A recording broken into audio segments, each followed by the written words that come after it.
and I started, you know, adding a little bit to what was then called four Texas songs. Yeah, we weren't sure what the title would be.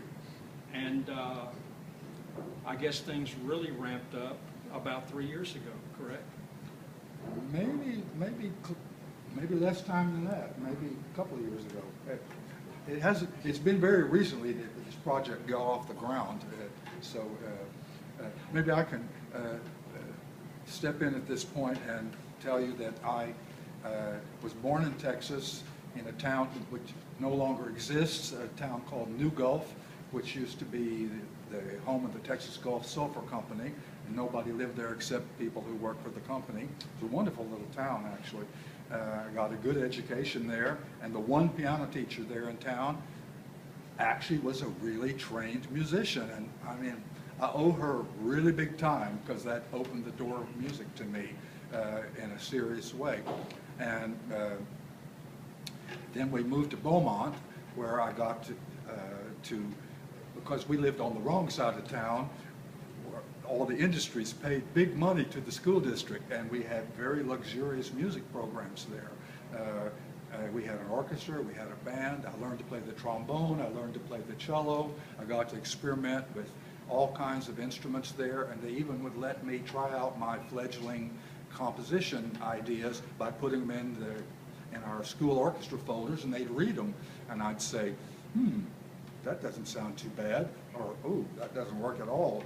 And so I got to try out stuff. Originally, my ambition, I wanted to be Frank Lesser or Richard Rodgers. I wanted to write Broadway shows. That was my original ambition. And but Dallas plays a key role in my life, oddly enough, because we always used to come here for all-state orchestra, where I usually was last chair cello in the 30th cello section of the huge orchestra. And one year they said, we're going to have a composition contest next year. And so I decided I would enter. And I entered, and I won second prize in the composition contest. And that meant that I got a reading of my piece. And when they brought down the baton on the first notes of my piece, a shiver went up my neck because it sounded precisely as I had imagined it. And I thought, I can do that? You know, I can imagine that in my head, and it really turned out the way I thought. And that's the moment that I actually knew that I have to do this. This is what I need to do. I knew I was a composer in that moment because that's the thing that people who don't compose can't understand how we do it. And I don't understand it either, you know, but I'm awfully glad. So I've spent so that was 1957. So flash forward 30 years to the piece he was talking about, this piece called Memories of Texas Towns and Cities. And there's a little map on the back which tells you that the cities depicted are Sour Lake, Vidor, Houston, Laredo, and Wink. And each of these is a kind of little mini tone poem of reacting to poems by an old high school friend of mine who I couldn't imagine how to set his music to. I couldn't imagine using his words and having them sung, but I did want to do something reacting to these poems.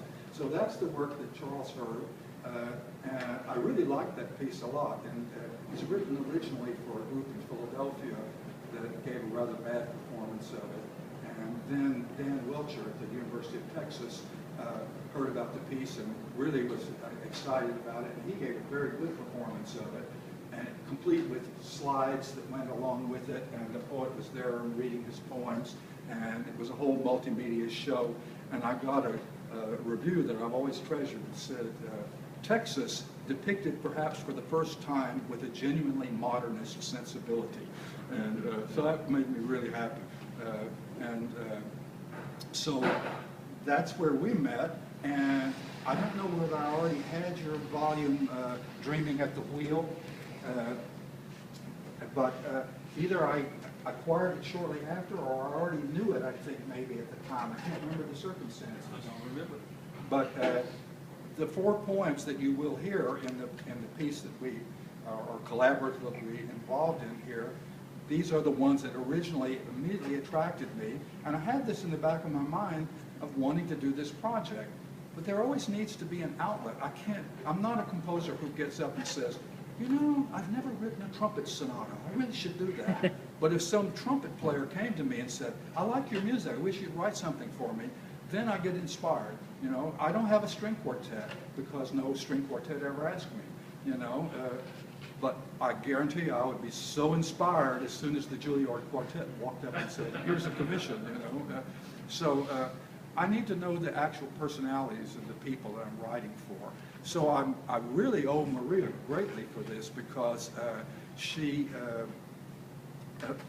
played my violin sonata a couple of seasons ago, and she contacted me and said, I really like your music and we'd like to do something else. And I said, well, I have this project that's been on the back burner for all these many years, and it's been more than 20 years now since we first had the idea that we might do this, you know, and then we were not geographically or in any other way in touch with each other, but I always had it in the back of my mind that I would want to do this, you know, and so the opportunity presented itself, and so here we are 20 years later with the piece that we eventually decided to just give the title of Charles' original volume here, Dreaming at the Wheel, which I think is a marvelously, I hope all of you have not had that experience of almost falling asleep while driving someplace, but that's what the meaning of that is, of course. And so here it is, Dreaming at the Wheel, 4 poems by Charles Behlen. And I heard a rehearsal this morning, and after a few playthroughs and after everybody began to be friendly with each other, it's beginning to sound really, really good. So, you know, as a composer, you never know until they bring down the baton whether you got it right or not. You know, it's always that's the hard thing. You have to, well, until very recently, every time I would start a piece, I would get a little ways into it, and I would say to myself, I thought I knew how to do this, you know? And then finally I realized that if I ever cease to have that feeling, I probably should hang it up.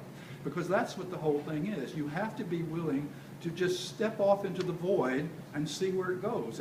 It's not like following a plan when you write. I'm sure making a poem is the same way. You got an idea of what you'd like to say, but you can't lay out a plan and then you build the plan and then you say, oh, success. No, you have to, it's much more like taking a trip. I kind of like to go north, but I'm not quite sure how to get there. So you just head out in that direction, and then you'll find something much more interesting that way. But it's really scary, you know. It takes a certain kind of daring to be able to do that. And finally, now in my 75th birthday year, I am finally comfortable with doing that. I like the whole idea. I just think, well, I don't know where the hell I'm going, but we'll see, you know. And I trust that I'll have enough sense to not take too many wrong turns, you know. Anyway, I'm really happy that this has finally come together here. And what do you want to say about the actual poems that we're doing here?